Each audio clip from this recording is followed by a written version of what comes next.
Hola, buenas noches. ¿Qué tal? ¿Cómo te va, Clara? ¿Cómo andamos? ¿Bien? Bien, con frío, pero bien. Bien. Vos al final del programa vas a contar uno de los rumores más fuertes que se habían instalado Sí, señora. en el mundo de la política. Ahora, en la última hora. Pero lo dejamos para Sí, más tarde. Yo les quiero plantear algo que a mí me parece muy interesante, es el caso Nair. El caso Nair, que ha conmovido a la opinión pública, ha tenido una resolución que forma parte de la historia, porque es la mujer más joven condenada en la Argentina a cadena perpetua. Y hemos invitado al doctor Enrique de Rosa, que es psiquiatra, es perito forense, porque realmente conmueve este caso, doctor. Porque, ¿qué puede pasar en la mente de una chica tan joven que asesina a alguien que lo tenía como su novio de una manera tan fría? Yo la pregunta quizás no sea muy técnica, digo, ¿esa mente funciona igual que cualquiera de nosotros que jamás haría eso? ¿Es una configuración mental distinta? ¿Qué es lo que puede pasar allí? A ver, parte de lo que nos protege a todos es pensar que son casi una especie distinta, ¿no? Como si dijésemos, son razas de animales y una raza diferente a nosotros. Lamentablemente para nuestro ego es que no, en realidad todos somos parte de un espectro de personalidad en la cual, por ejemplo, tenemos diferentes niveles dentro de ese espectro en los cuales nos interesa más o menos las consecuencias de nuestros actos, nos preocupan más, nos proyectamos más o menos y sobre todo somos más o menos empáticos respecto al otro. Una adolescente que a los 19 años estaba muy concentrada en sí misma, que de alguna manera no había tenido una vida sin ninguna preocupación, en la que de alguna manera estaba acostumbrada a seguir sus caprichos, si se quiere, ¿no? De alguna manera tenía una baja tolerancia a la frustración. La pericia psiquiátrica, que era el perito de oficio en Gualeguaychú, claramente habla de esto, de una baja tolerancia a la frustración, de una cierta propensión a responder impulsivamente hasta abajo. ¿Qué significa baja tolerancia a la frustración? Que si de golpe me dijeran ustedes, como obviamente va a decir, hemos terminado, yo digo, no, yo me quedo. Y empezar a gritar, es decir, de golpe no soporto eso y hago algo. Es decir, ya no solamente pienso, porque uno en la fantasía se puede quedar. Todos nosotros tenemos frenos inhibitorios que nos colocan a la fantasía. Ahora, en una estructura que nosotros llamamos narcisista, que es narcisista, bueno, es un poco lo que la gente vio. ¿Alguna vez ustedes vieron un delito, un homicidio en el que hubiese un representante artístico, en el que hubiese un Instagram o fotos, en el que estuviesen haciendo videos? No, evidentemente acá había una construcción que tenía que ver con una personalidad también. Y parte de las pericias tuvieron que ver también con una modalidad de relación. Se peritaron 400.000 WhatsApp, es decir, entre Fernando y Nair, en el cual había una situación de violencia, y esa situación de violencia en algún momento obviamente llevó a un delito que... La violencia ejercía ella sobre él. Básicamente ella sobre él, pero básicamente era una relación en la cual la violencia estaba instalada, cosa que lamentablemente hoy pasa en cantidad de parejas jóvenes, y en algún momento ese es un dato el que usted está diciendo. Sí, es muy frecuente, lamentablemente. De hecho hay jueces, por ejemplo, en el conurbano bonaerense, en la zona de Quilmes, que salen a ser los jueces en las escuelas, tratando de trabajar el gran tema de la violencia en parejas jóvenes. Nosotros pensamos en el arquetipo del homicida y nos olvidamos. La parte, entre comillas, si la hay, buena de esta situación es que nos demos cuenta que el peligro está al lado nuestro. ¿Alguno de nosotros podía imaginar esto? ¿Alguno podría imaginar en la época de Robledo Puch que esa cara iba a dar un asesino? No. ¿Vos se acuerdan de Lino Palacio? Bueno, Lino Palacio fue matado por la otra chica joven también que nadie sospechaba nada. Ahora, a uno le da la sensación, un poco escuchando algunas cuestiones de la historia, que esto se va construyendo, y en buena parte se fue construyendo por una familia que casi endiosó a esta chica, que no, en lugar de ponerle límites, y no estoy diciendo que sea el único caso, me parece que lamentablemente es muy común el caso, que hay una chica que es muy linda, que la familia no tiene capacidad de ponerle límites, que le da todo, pues decían que todo lo mejor en la casa era para esta chica, y así se va construyendo, digamos, esa es una posibilidad de que se vaya construyendo hacia una personalidad. Es que el psiquismo humano normal necesita para su construcción de límites. Cuando Bauman habla de sociedad líquida, lo que está diciendo es una sociedad que ha perdido el continente, no el contenido, y no puede sostener el contenido. Claro. Es decir, ese contenido se desparrama según las características, y las características es esa frustración de la que hablábamos, la ausencia de límites. Luego desencadena esto. Alguien va a decir, bueno, pero no todos matamos. No, porque no se construye así. En ese gran espectro hay un factor desencadenante en algún momento, y que una persona, como no puede ver otra cosa más que superestructura, piensa que todo es impune. Fíjense ustedes que toda la construcción al principio, yo creo que Nair no pensó que esto iba a pasar. Es decir, no imaginaba la consecuencia de sus actos. Esa es la otra cosa que uno ve hoy en muchos jóvenes de estos, el estilo millennial, ¿no? Que sus actos no tienen ninguna consecuencia. Interesante. Vamos a ver una parte cuando estaba en el juzgado, porque también es muy extraño su forma de expresarse, su actitud física. Veámosla. Y cuando la frena yo, no sé, yo de repente me había quedado aturdida y nos caímos los dos al costado, y enseguida cuando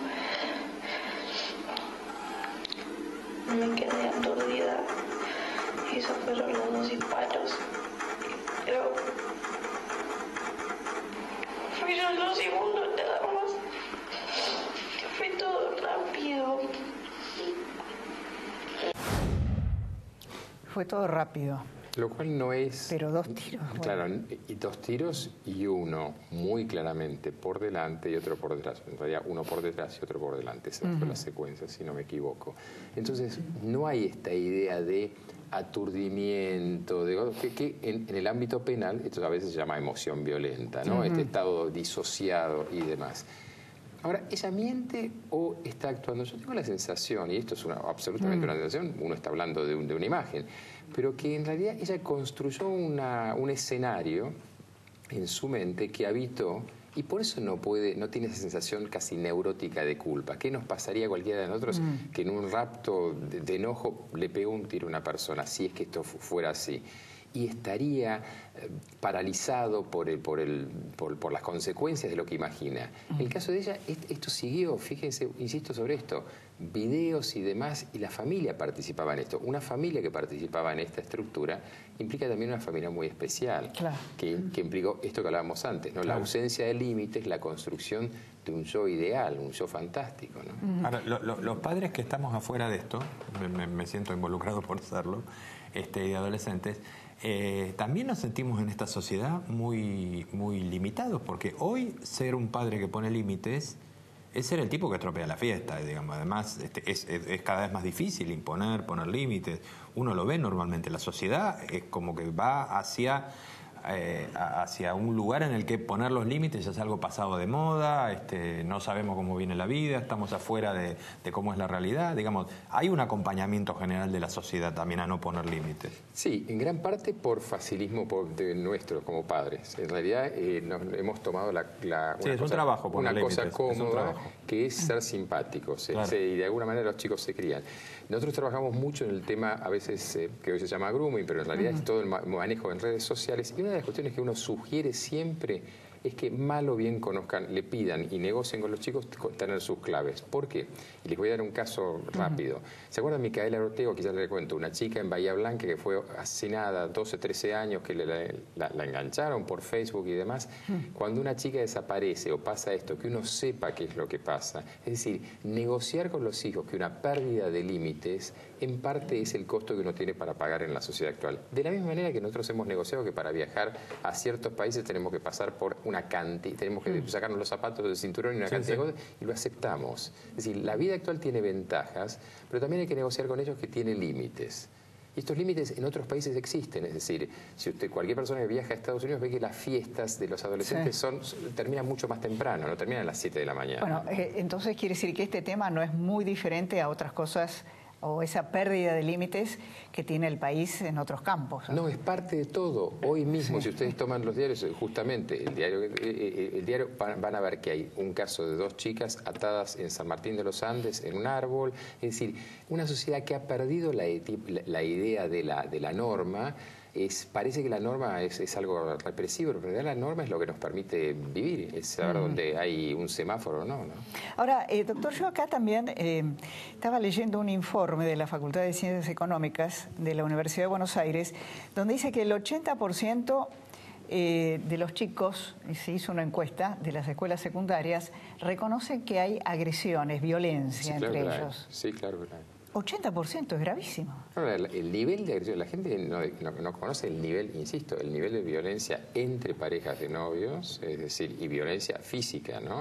La violencia verbal y psicológica es fenomenal. Este tema de las redes, este tema de los WhatsApp y demás, no es casual que acá se peritaran tantos, porque el famoso tema que nosotros no conocíamos, pero que te bloqueo y te desbloqueo, ese manejo casi de pesca con mosca que se hace, en el que uno toma la posición dominante, la víctima en algún momento, el sometido a ese bloqueo en algún momento reacciona. Y reacciona a veces en el mundo real.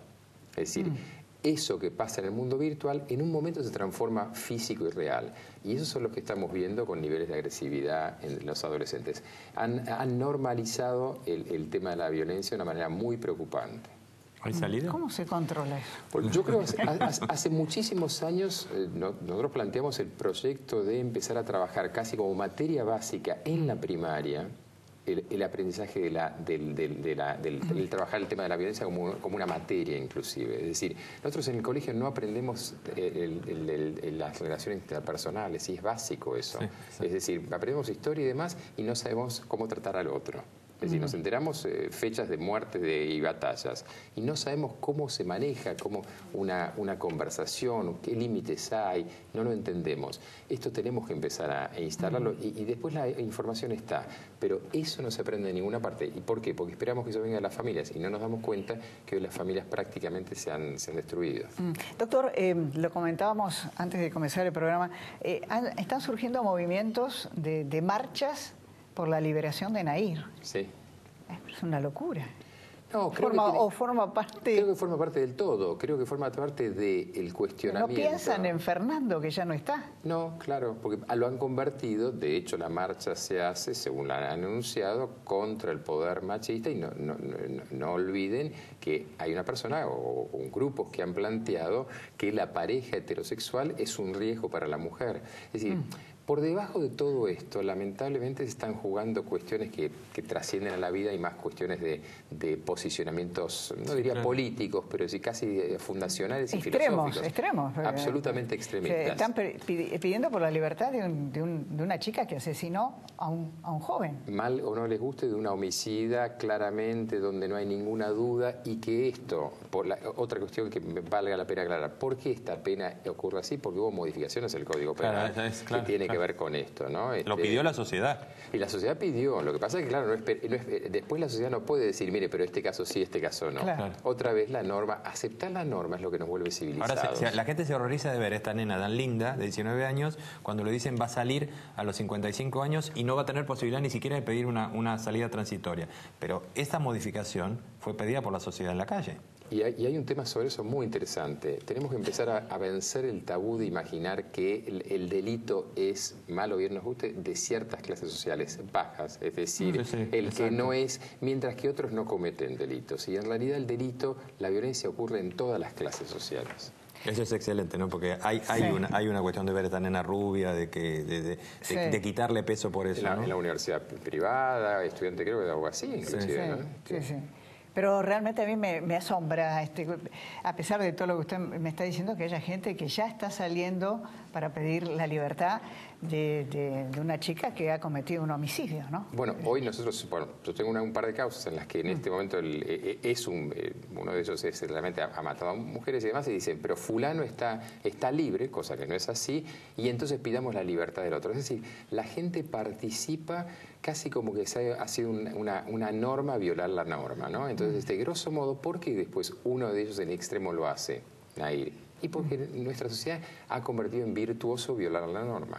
Doctor Enrique de Rosa, ha sido un placer tenerlo con nosotros. Muchas gracias. Vamos a pasar a una discusión. Mira, estaba leyendo que López Obrador, que ha sido el que ganó las elecciones en México, un hombre de izquierda, nacionalista, hizo dos cosas. Llamó a Wall Street para decir, el equilibrio fiscal conmigo sigue, y llamó al Papa. Llamó al Papa o convocó al Papa para que ayude a pacificar nada más y nada menos que su propio país, a México. En la Argentina las relaciones entre el Papa y el gobierno no son lo mismo. No. ¿Qué nos pasa? ¿Lo vamos a debatir en el próximo bloque?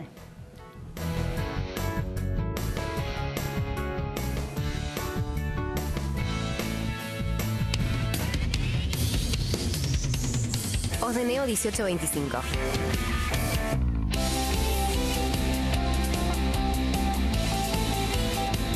Estamos.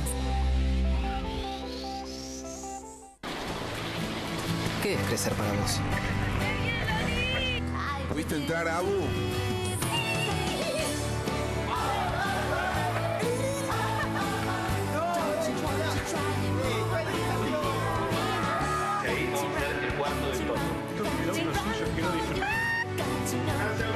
Para cada uno, crecer es algo distinto.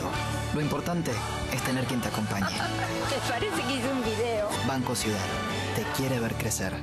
Innovación permanente.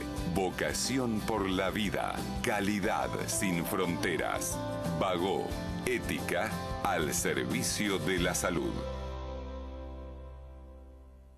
Un sindicato como la UTGRA tiene miles de trabajadores, pero cuando se trata de tu formación y tu educación, para nosotros sos el único. Tu trabajo es atender a la gente. El nuestro es servirte a vos.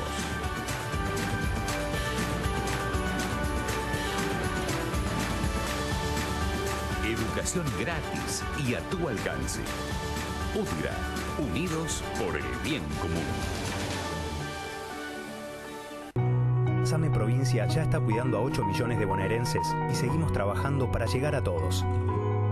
Si quieres saber más, ingresa en gba.gov.ar/salud. Buenos Aires Provincia. Entre todos, podemos más. Vivimos en una región que es la reserva alimentaria del planeta, donde la sanidad animal está presente, la producción crece y evoluciona día tras día. Y en eso estamos juntos, produciendo más carne y más leche, gracias a su manejo profesional y a nuestras soluciones en sanidad. Biogénesis Bagó, la evolución de la salud animal.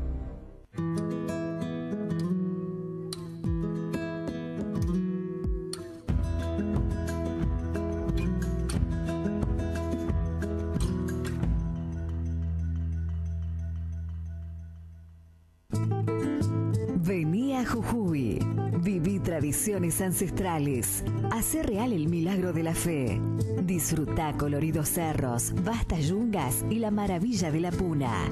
Descubrí Jujuy, sé parte del patrimonio de la humanidad en la quebrada. Vení a disfrutar, Jujuy es energía viva. Más información www.turismo.jujuy.gov.ar. En la Ciudad Autónoma de Buenos Aires, vivir mejor es ley. Legislatura de la Ciudad Autónoma de Buenos Aires.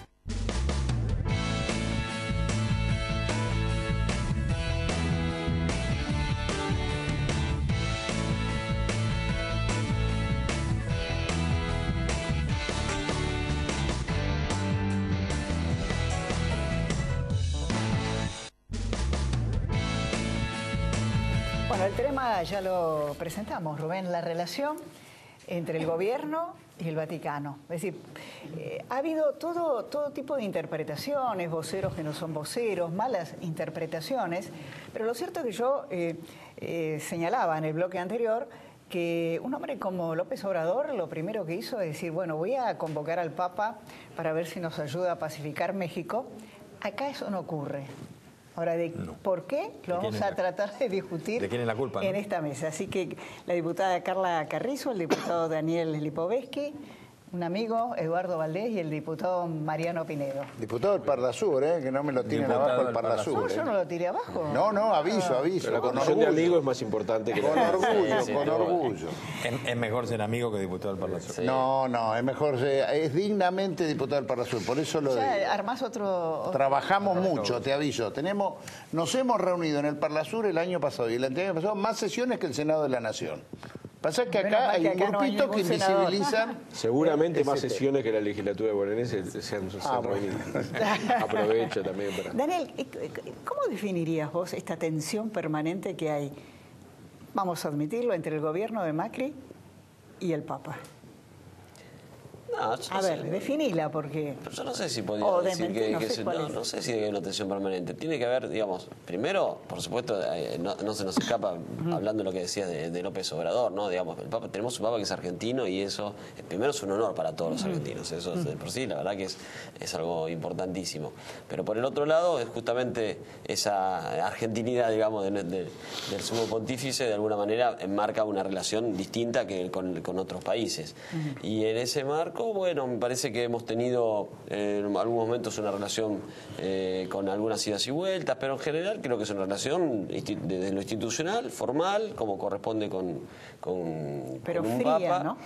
Bueno, nosotros siempre uno prefiere que las relaciones sean cada vez siempre más intensas, pero más allá de eso, tenemos una relación que va por el carril de que cada uno tiene un lugar institucional diferente, ¿no? Pero además de eso, después, bueno, por supuesto que hay algunas actitudes que te pueden gustar más o menos del Papa y seguramente al Papa le podrán gustar algunas cosas más o menos de nuestro gobierno. Personalmente, ¿quién no te gusta? A mí te diría que lo único que no compartí de Francisco fue su declaración después de que se aprobó la media sanción de la legación del aborto. Me parece que comparar la aprobación de una ley con la Shoah, con los crímenes del nazismo, me parece que primero va a analizar un tema que fue terrible para la historia de la humanidad y para muchísima gente.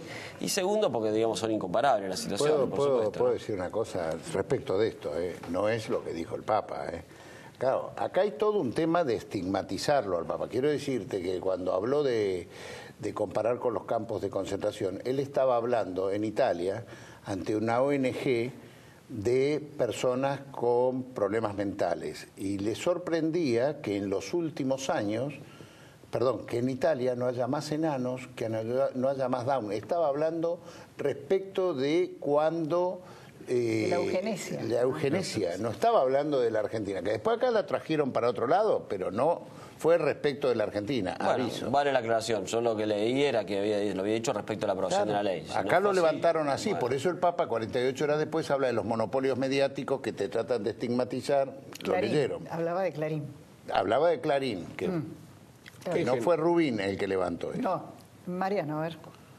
A mí me parece que, en primer lugar... Tenemos a un Papa argentino y estamos en conflicto. Sí, es el destino... Tenemos un Papa argentino y un Pinedo peronista. Sí, son las cosas raras. Son dos milagros. No, a mí me parece que no es razonable plantear la cuestión solamente como una relación entre el gobierno argentino y el Papa.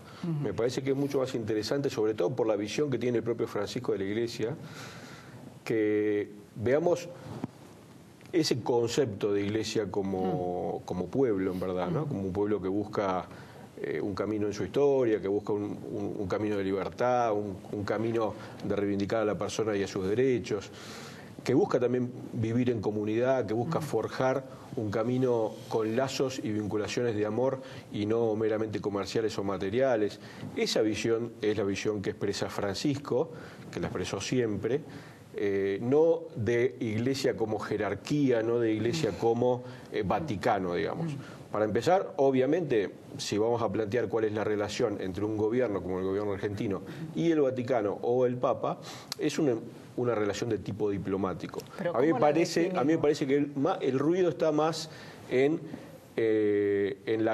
una cuestión de concepciones, que duelen algunas cosas que plantea Francisco desde su perspectiva social cristiana y desde su perspectiva de teología del pueblo, como se dice. Vos estás diciendo que hay una visión política distinta sobre la sociedad. Hay una visión filosófica y política distinta, ni siquiera con un gobierno, con algunas expresiones del gobierno y con algunas expresiones de las consecuencias de los actos, de las decisiones que toma el gobierno.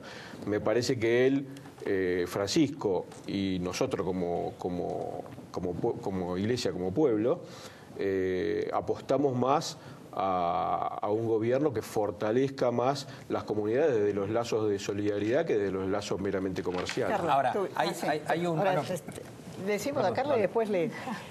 Bueno, a mí me parece que una cosa es la iglesia como espiritualidad, y ahí los argentinos obviamente tenemos una comunión, digamos, por tradición, por cultura, mayoritaria con el radical, con el catolicismo. Pero otra cosa es la iglesia como poder. Y en Argentina la iglesia como poder siempre ha tenido tensiones con los gobiernos democráticos, no es solamente con Cambiemos. Los primeros inicios con el gobierno de Kirchner fueron fuertes. Entonces hay ahí una tensión que hasta que encuentra su lugar y su equilibrio, eso genera algunos desencuentros. En particular, creo que la Argentina democrática, hace 34 años, los ciudadanos ya no somos menores de edad, ni para los gobiernos democráticos, ni para el episcopado. Y eso genera también procesos sociales novedosos.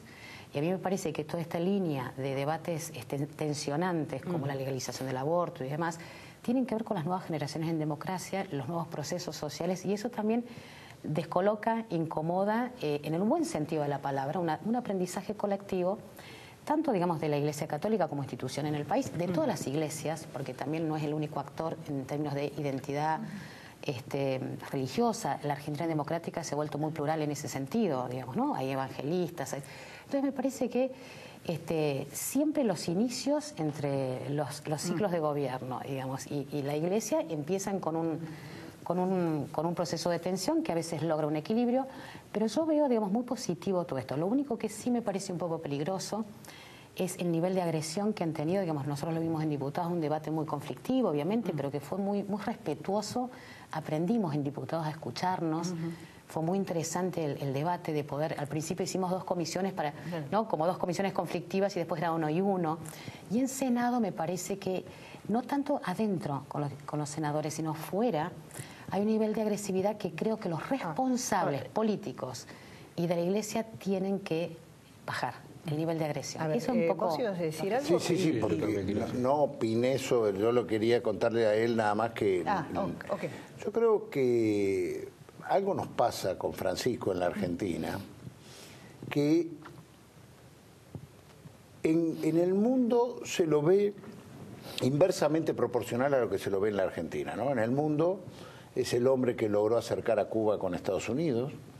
Digo, para hablar de nuestra región, es el hombre que se puso, después de que pierde el referéndum por la paz en Colombia, se puso al hombro ese proceso, lo sentó a Uribe y lo sentó a Santos, que no se hablaban entre sí hacía 5 años, y relanzan el proceso de paz y pueden coronar en un proceso dificilísimo, pero dificilísimo. En la Argentina no existe, somos todos del mismo partido político, a lo que pasa en Colombia. Sin embargo, ahora asume López Obrador y le propone. ¿Qué nos pasa a nosotros? Pues yo creo que no hay problema entre el ciudadano y Francisco. Hay en la opinión publicada una intención deliberada de ponerlo al Papa en la grieta y de estigmatizarlo. El Papa dice, por ejemplo, esto que contaba antes de la eugenesia, o cuando se debate la reforma previsional, que fue un momento tenso en lo político, el Papa graba en enero las oraciones de cada mes, en enero de cada año. Justo en la de diciembre estaba el tema previsional, pero lo había grabado en enero. Y acá se la planteó como que el Papa mandaba decir eso con motivo de que justo el día anterior a que se debatía duramente la reforma previsional. Entonces, yo veo que hay un sector que lo quiere poner en la grieta. A pesar de eso, Clara, ustedes que tienen la posibilidad de hablar con consultores, yo les digo, tengo muchos amigos consultores políticos que les pido que lo midan al Papa cada vez que hacen otra medición, y nunca me bajó de 83% de imagen positiva. Entonces algo pasa entre la opinión publicada y que lo ponemos... Pero está muy bien que así sea, es el Papa Sí, claro, es el Papa. Pero no es lo que parece en lo publicado. Está muy bien que tengas imagen positiva. Pero no es lo que parece en lo publicado, ¿me entendés? Sí, ahora, yo te diría que... Todo esto tiene que ver con lo institucional, digo, ¿no?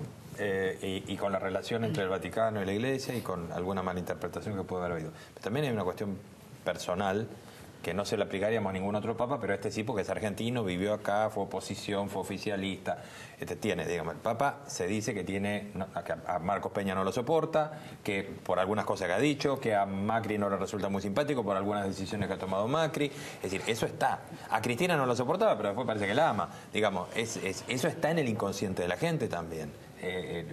Yo sí, creo por que... eso a mí yo decía con respecto a este tema que hay que tomar en cuenta lo que el Papa argentino, porque ahí Eduardo marcaba algunas intervenciones de Francisco muy importantes, como fue justamente en la relación de Cuba y Estados Unidos y también en Colombia, pero seguramente en esos casos Francisco no hizo una evaluación política que Mariano recién contaba que había hecho de las decisiones que hace el gobierno argentino. Y a mí me parece que está de alguna manera algo para criticar, porque en definitiva yo creo que es otro rol el que tiene el Papa en el mundo que hacer evaluaciones políticas de lo que hace un gobierno. Me parece que de trabajar justamente para lograr la paz, para la comunión entre los pueblos, para que en la Argentina terminemos con la grieta, y quizá en la Argentina, justamente por su argentinidad, por su nacionalidad, no cumple ese rol que sí lo cumple en otros lugares muy bien, como recién nos destacó Eduardo. Pero yo te dije que me parece que a veces creemos que el Papa habla para la Argentina y no está hablando para la Argentina, está hablando desde una visión, desde su pensamiento y del pensamiento social de la Iglesia.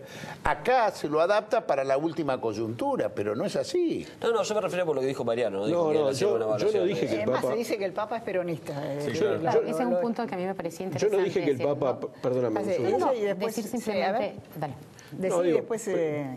Primero que yo no dije que el Papa haya planteado una visión política sobre Argentina. Yo lo que digo es que él expresa una visión del hombre y de la comunidad y lo plantea en términos mundiales. De hecho, el Papa ha llegado a decir que el mundo está atravesando una tercera guerra mundial en etapas. No creo que el Papa diga, con todo el volumen que tiene intelectual y pastoral, fundamentalmente, gratuitamente, que el mundo está entrando en una tercera guerra mundial en etapas. Lo que está planteando son dos concepciones del hombre y de la comunidad. Una sustentada sobre la lógica del dinero y que él llama la lógica del descarte, y otra sustentada sobre la lógica de las vinculaciones, del amor, de la solidaridad, que él llama la cultura del encuentro. ¿Esto qué quiere decir? Que como comunidad tenemos que planificar nuestra mirada, nuestras decisiones, nuestra construcción social y política desde una perspectiva que incluya a todos y que cada uno tenga su rol y su importancia. Esto me parece que es el planteamiento del Papa, que desde una perspectiva, si se quiere, más mercantilista o más individualista, a veces incomoda porque priman más los deseos, las voluntades de adquirir, las voluntades de poder, las voluntades de ocupar espacio. Me parece que ahí es donde radica lo que él define como... No, a mí me parece bien, digamos, el Papa, digamos, representa no solamente una religión, sino un Estado, el Estado del Vaticano. Y está bien que tenga una visión política. Y a un pueblo. No, está bien que tenga la visión política, digamos, porque es una visión, digamos, de construcción de la paz mundial y ese es el rol. Una cosa es hacer política, y acá también es bienvenida la buena política, y otra cosa es hacer partidización. Y eso creo que genera una animosidad negativa en los católicos que no son peronistas, y se instaló, me parece eso, independientemente de si eso se instaló bien o mal en los medios, como, digamos, aparte, digamos, pero...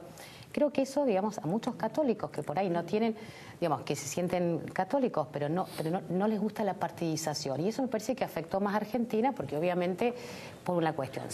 Y la segunda cuestión que me parece interesante en este momento es que también hay un momento en que los argentinos estamos viviendo, necesitamos terminar con los excesos.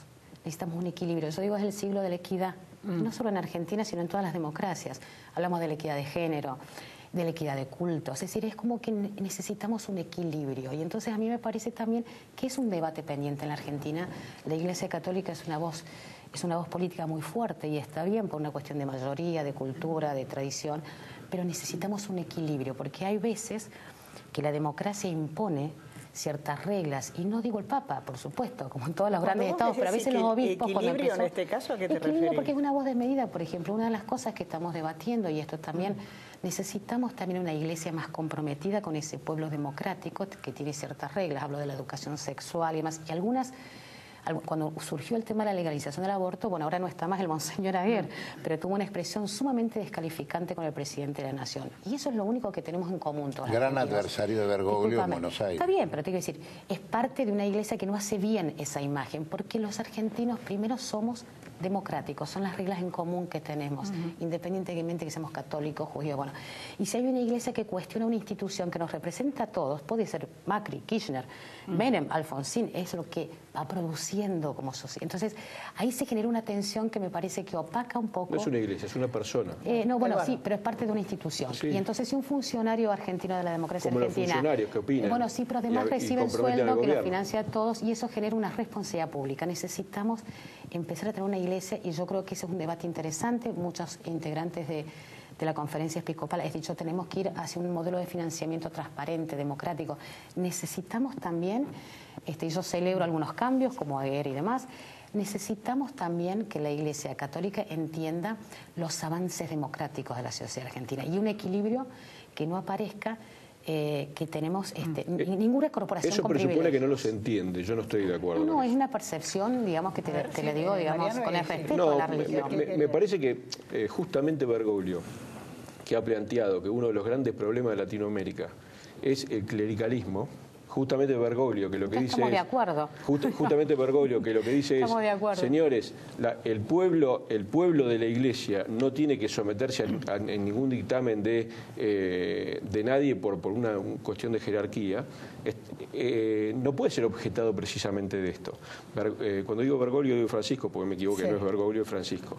Acá hay una iglesia que propone, porque lo tiene incorporado en su mirada originaria, que propone un tipo de organización comunitaria y social.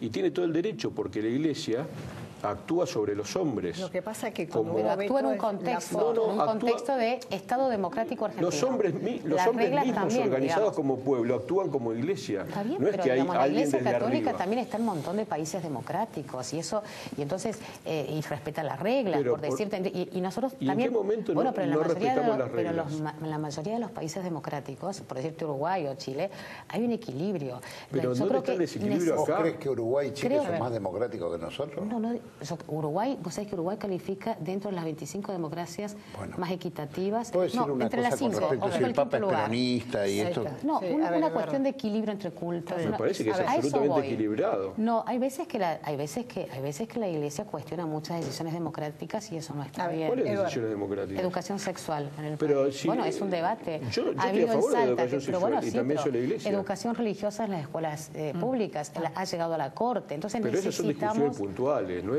No, son discusiones que tienen que ver con lo que... A ver, Eduardo, a ver. Es otra de las cosas que se le ponen aditamento. No le hace bien a Francisco que digan que es un papa peronista. Digo, porque a mí me encantaba, cuando recién lo eligieron, que me decían el papa es peronista, mi ego de mi partidismo.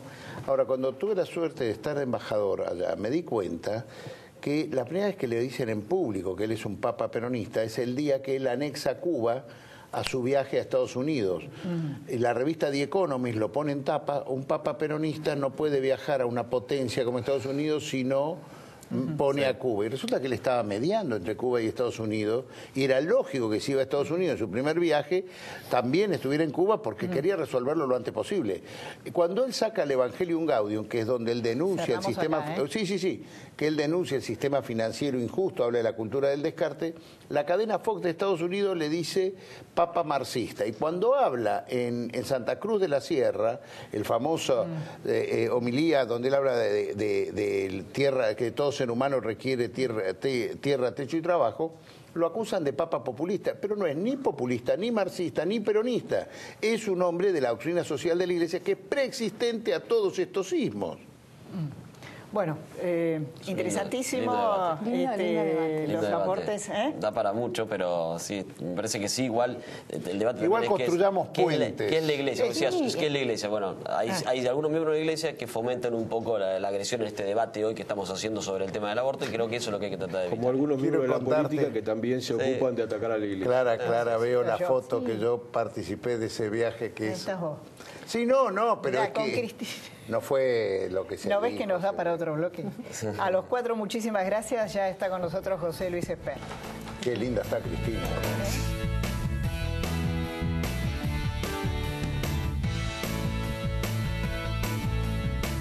Señoras y señores, con ustedes, Luis Miguel. La historia jamás contada del cantante mexicano que conquistó al público con sus baladas y los misterios de su vida. Luis Miguel, la serie. Imagínate lo que podemos hacer juntos. Presiona ahora el botón de Netflix en tu control remoto de Telecentro y empezá a disfrutarla. Telecentro Play. ¡Vuelve Jumbo al 100! Te devolvemos el 100% del valor en pesos checks en champañas y en marcas seleccionadas de gaseosas, cervezas, aguas, higiene bucal, papeles y más. Te devolvemos también el 70% en chocolates, juguetería y en marcas seleccionadas de fideo, capilares, jabones para la ropa y 4x2 en el acto en marcas seleccionadas de pañales. Jumbo te da el 100. Jumbo te da más. Manos. Toquen el mundo. Cosas nuevas. Cosas de todos los días. Para eso se creó el nuevo sanitizante de manos Lisoform.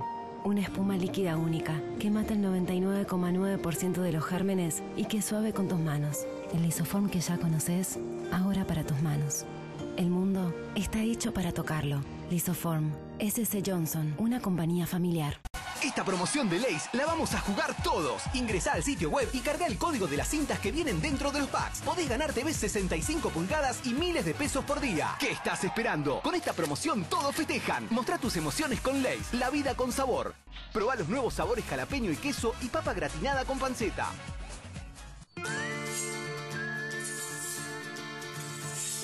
Todas las cocinas tienen un límite. Te sugerimos que no cruces el de ella. Protege tu familia de las cucarachas con Raid Max Aerosol.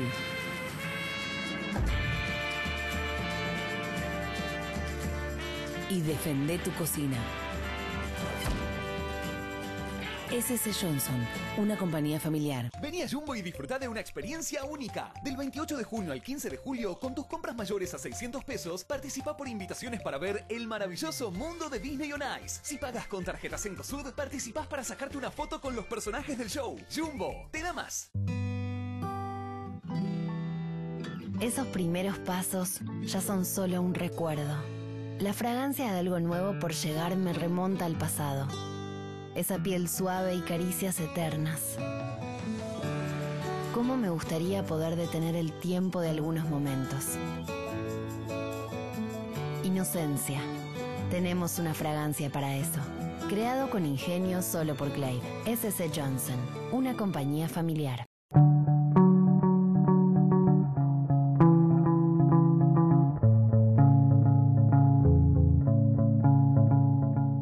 RNB Construcciones.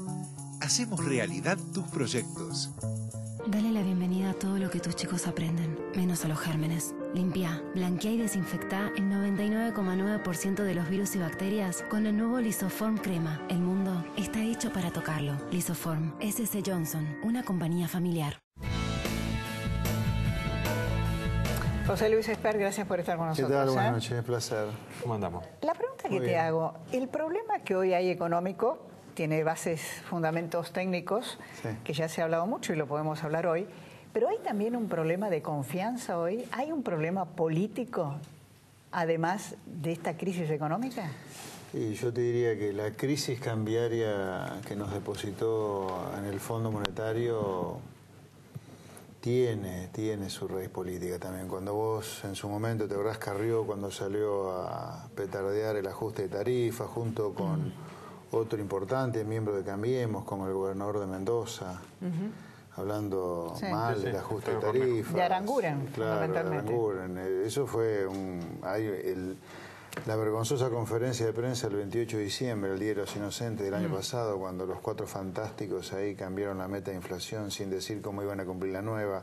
Sí, hubo errores políticos. Pero bueno, hay un error político, yo diría, mayúsculo, en general, no solo en la dirigencia política, sino creo en la sociedad.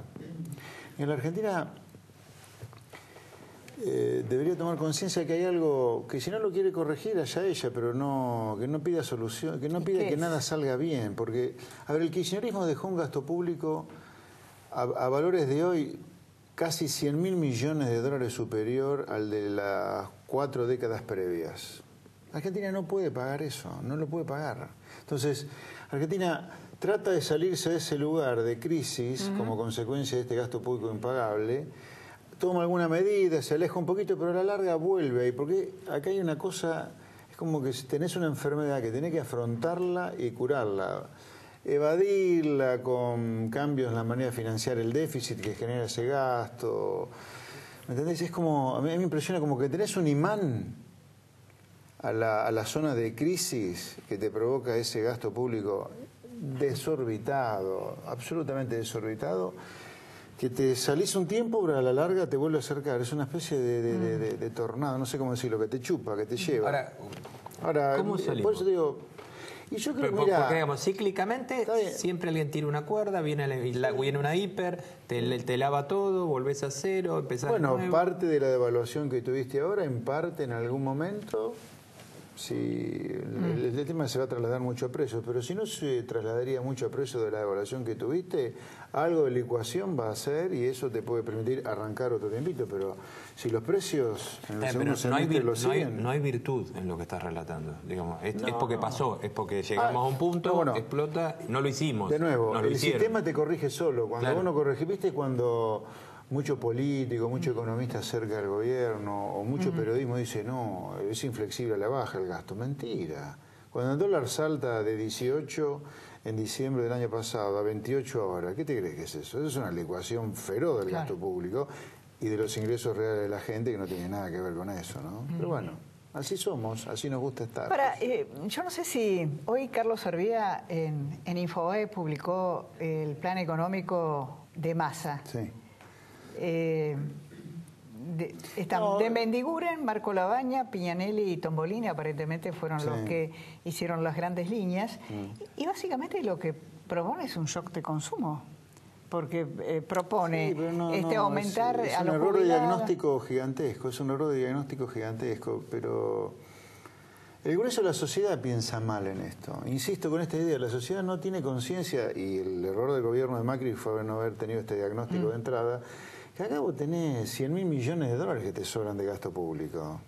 17 puntos el producto, te sobran. La sociedad no lo puede pagar, la gente de a pie no lo puede pagar, los chicos que están acá no lo pueden pagar, con la presión impositiva que eso genera, la inflación o la deuda. La pyme no lo puede pagar, la empresa grande tampoco lo puede pagar, el agro no lo puede pagar, la sociedad no puede pagar la presión impositiva que generó ese gasto público que dejaron los dementes kirchneristas, además delincuente demente por lo que dejaron. Dejaron una bomba de tiempo que todo gobernante que se precie de tal y no de un mero administrador del desastre heredado va a tener que hacer algo en eso porque Argentina no se sale de ahí.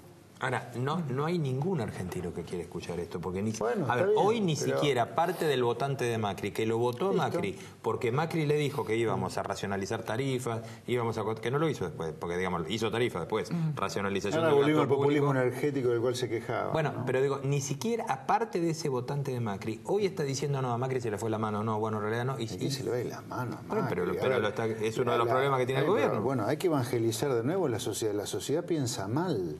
Argentina no estaría entrampada en esta decadencia casi secular ya, casi un siglo, en cualquier momento vamos a cumplir en decadencia, si la sociedad no estuviera completamente enferma y hasta equivocada y hasta enferma con lo que pasa. A ver, los países a los cuales les funciona la cabeza, a los 10, 15 años de ir para atrás, cambian. Nosotros hace 7 décadas que vamos para atrás, pero no podemos salir de ahí, obviamente, si no cambiamos. A ver, para que ser concreto, ¿hacia dónde hay que cambiar?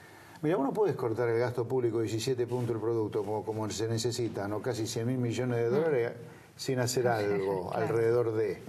Porque no hay manera de absorber a la gente que tiene que despedir, no hay manera de dar cobertura a nadie. Vos tenés que poner la economía a crecer 9-10% a tasa china por lo menos una década. Eso no lo lográs solamente cortando el gasto público. ¿Cómo lo lográs?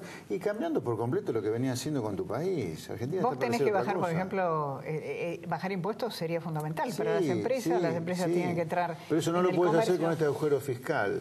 Y no lo nunca lo vas a poder bajar si la economía no crece muy fuerte. Esta baja de impuestos que han anunciado y que se está cumpliendo un pedacito, nada, no es nada frente al problema. Vos tenés una sociedad que está ahogada pagando impuestos, ahogada. No puede pagar impuestos. Sí, claro. No puede más, la sociedad no puede más. Y frente a eso, lo único que puedes hacer, digamos, hay dos caminos. Viste, Caperucita Roja, cada vez que agarraba el camino largo, si no me equivoco, se encontraba con el lobo, o el corto con el lobo. Sí. Para no encontrarte con el lobo, tenés que agarrar el largo. Acá es igual. ¿Querés ir al camino corto? Te vas a repetir, va a pasar Macri, el que venga, y vamos a estar ahí dando vueltas. Te voy a hacer una pregunta para que me insulten. El largo es hacer las cosas que tenés que hacer. Te voy a hacer una pregunta para que me insulten. No, estando el peronismo en Argentina, ¿es posible hacer otra cosa? Pero el peronismo es un animal de poder. El peronismo... A ver, ¿por qué te crees que Argentina fue un país ejemplo en el mundo en reformas pro mercado en los 90? Que no terminamos en el 2001 por esa reforma pro mercado extraordinaria que hizo Menem, sino por el desastre fiscal que hicieron Menem y Cavallo primero. El peronismo de Menem, a ver, Menem era un caudillo riojano que tenía menos escrúpulos que el Guasón, te diría. ¿Pero por qué Menem, un caudillo riojano con las patillas así, hizo una reforma estructural pro mercado que fue ejemplo en el mundo? Porque se había caído el muro. No había manera de prosperar en el mundo en ese momento que no fuera pegándote a lo que dio la sensación que era en ese momento el fin de la historia. ¿Te acordás, Fukuyama? Sí, sí. Así, ¿por qué hizo Menem eso? ¿Porque creía en el libre mercado? Pero no. Vio que estaba el filón ahí. Si el peronismo viera que el filón es hacer un cambio de este tipo, lo haría. Si no tiene escrúpulo el peronismo. Pero en vista de lo que acaba de relatar Obviamente el peronismo está gozando hoy. No parece que estuvieran en ese Está gozando hoy el peronismo esta debacle económica que recién empezó. Cuidado, acá la caída de la actividad ni se siente todavía comparado con lo que se va a sentir en la segunda parte del año. ¿Vos decís que el segundo semestre? La actividad económica sin duda cae respecto al primer semestre. Y la inflación con suerte va a ser la misma del primer semestre que fue de 15. ¿Y cuándo se frena? Falta. Mira, lo único que tengo claro es que la actividad económica recién empezó a caer. Ahora, ¿cuánto se puede soportar con tasas de 40, 50, hasta 60 como llegó? ¿Cómo una economía? ¿Hasta cuándo se te va a caer aguanta? a pedazos, el nivel de actividad se cae fuerte en el segundo semestre. ¿Y qué pasa? ¿Que si no hay esas tasas, el dólar se dispara? Y parecería ser por lo que está pasando, sí. A ver, te vuelvo a decir... Hoy volviste a tener otro ejemplo, ¿no? Y hoy tuviste otro ejemplo de eso, ¿no? Porque hicieron este tema de la suscripción de la... No salió muy bien eso. Ahora, otra cosa que vi hoy es, lo leí a la pasada, es decir, fue la Corte que ordenó a la Cámara de Diputados aumentar el número de diputados la Cámara Nacional Electoral. La Cámara Nacional Electoral. Sí. Pero, por más que corresponda aritméticamente, ¿pero en qué país vive? Un delirio. Sí, un delirio. Justo eligieron este momento para decidir que hay que calcular la cantidad de diputados en base al censo del 2010. ¿En qué país viven? En otro país. Tendría que haber menos legisladores y la cantidad de empleados dentro de la Cámara de Diputados mejor el 10% de la que es. No, hay que subir. El fallo dice que hay que subir. Y la Biblioteca del Congreso debería tener el 10% de los que tiene, ¿no? Y estos tipos aumentan la cantidad. Cuesta entender además políticamente que se le diga a la gente, bueno, mire, usted paga impuestos insoportables, pero le vamos a aumentar la cantidad de diputados. Yo te diría, estos son una institución errores tan prestigiosa que tiene una imagen positiva tan impresionante, ¿no? Además. No, mirá. No hay solución dentro del sistema, tenés que cambiarlo. Si no lo queremos cambiar, estamos en todo nuestro derecho, muchachos, estamos en todo nuestro derecho a no cambiar. Ahora, no pidamos que las consecuencias sean diferentes. Ahora, ¿vos no ves al gobierno consciente de esto? ¿Crees que no? Ninguna conciencia. A ver, hay todo un símbolo, para mí lo dije hasta el cansancio y lo voy a seguir diciendo. Hay un símbolo. Macri, cuando asume el 10 de diciembre, en lugar de dar un discurso realista sobre lo que había que hacer acá, para evitar terminar como terminamos, A ver, el fracaso económico de Macri es absoluto hasta ahora. Terminamos en manos del Fondo Monetario como terminamos... ¿Vos lo definís como fracaso? Hasta ahora sí. A ver, hemos terminado en un acuerdo con el Fondo por vez número 27 en 60 años de fracaso argentino. O sea, es un nuevo acuerdo con el Fondo en 60 años de cadencia. ¿Cómo no va a ser un fracaso hasta ahora lo de Macri? Que hizo cosas muy bien hechas, sí, pero en el globo las cosas malas han sido tan groseras que dejan chiquititas las buenas. Las buenas son haber salido del cepo, del default, otra relación con el campo, con el mundo, pero cambiemos, no es eso es simplemente normalizar, desmalezar. El resto ha sido lo mismo de siempre. Sin duda que haber terminado en brazos del Fondo otra vez por vez número 27 en 60 años es un fracaso. Ahora, tenemos el dólar, yo quiero volver un segundito a algo que dijo recién. Tenemos el dólar 28.70, 29.0, 10. Ahora lo tenemos en ese nivel, pero a uno lo que le asusta es que para que quede en ese nivel es mucho lo que se está poniendo todos los días. Tasas de hasta 72 llegó. Yo creo que es un grave error. Yo creo que es un grave dólares, error. licitaciones continuas de dólares. Yo creo que es un grave error. Yo creo que, a ver, tenemos que sincerar mucho más la economía de lo que la estamos sincerando. No está sincerado ni el dólar, ni la emisión.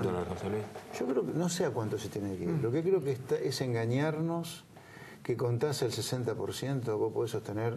No, es invivible. Es invivible. A ver, vas a ver la economía lo que va a ser el segundo semestre. Va a ver la miserable utilización política que va a ser el peronismo. Sí, porque estamos en tiempos electorales. Vas a ver cómo lo van a usar a esto. Ya lo tenían los piqueteros usándolo a esto. Apriete los piqueteros de estos días al gobierno. Es eso. Ya empezaron. Recién empezaron. Y recién empezó la recesión. José Luis, ya nos vamos. Sí. ¿Vos crees que un cambio de gabinete podría revertir o generar confianza? Yo creo que ayudaría. Acá hay gente que no se explica cómo sigue en el gobierno.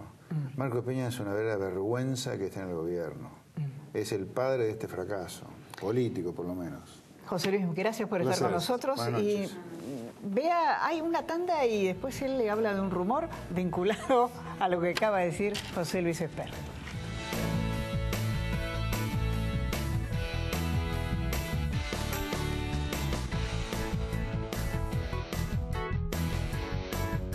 Bridgestone le sacamos presión a tu billetera. Pasa por los locales adheridos y llévate tus nuevos neumáticos Bridgestone con una sorpresa muy especial. Te bonificamos hasta 1.000 pesos por tus 4 neumáticos de auto o camioneta o 250 pesos por cada uno. Además, llévate tus neumáticos protegidos gratis por un año. Bridgestone, la compañía de neumáticos más grande del mundo.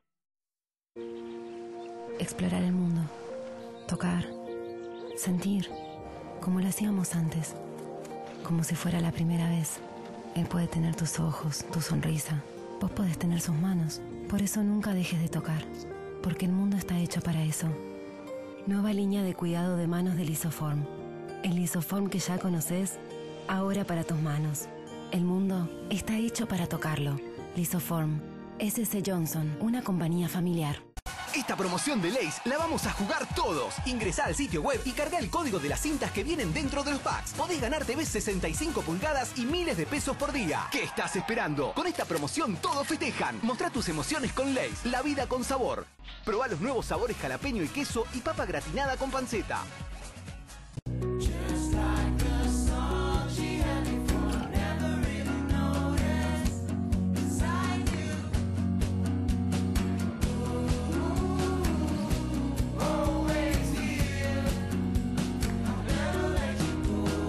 Estar bien es lo primero. Galeno. Hace que tus hijos disfruten del aire fresco adentro como lo disfrutan afuera. Con Lisoform automático neutraliza todos los olores de tu casa. El mundo está hecho para tocarlo. Lisoform. SC Johnson, una compañía familiar. Cuando tu comida favorita te pelea, defendete rápido con Uvasal. Uvasal alivia la acidez neutralizando el ácido estomacal en forma rápida. Uvasal, rápido alivio de la acidez. ¡Vuelve Jumbo al 100! Te devolvemos el 100% del valor en pesos checks en champañas y en marcas seleccionadas de gaseosas, cervezas, aguas, higiene bucal, papeles y más. Te devolvemos también el 70% en chocolates, juguetería y en marcas seleccionadas de fideo, capilares, jabones para la ropa y 4x2 en el acto en marcas seleccionadas de pañales. Jumbo te da el 100. Jumbo te da más. hojas, barro, árboles. Cada rincón del jardín está lleno de gérmenes y tu hijo entra en contacto con ellos. Que no pase lo mismo en el piso de tu casa. Mantenelo libre de virus y bacterias con Lisoform Solución Total. El mundo está hecho para tocarlo. Lisoform. S.C. Johnson, una compañía familiar.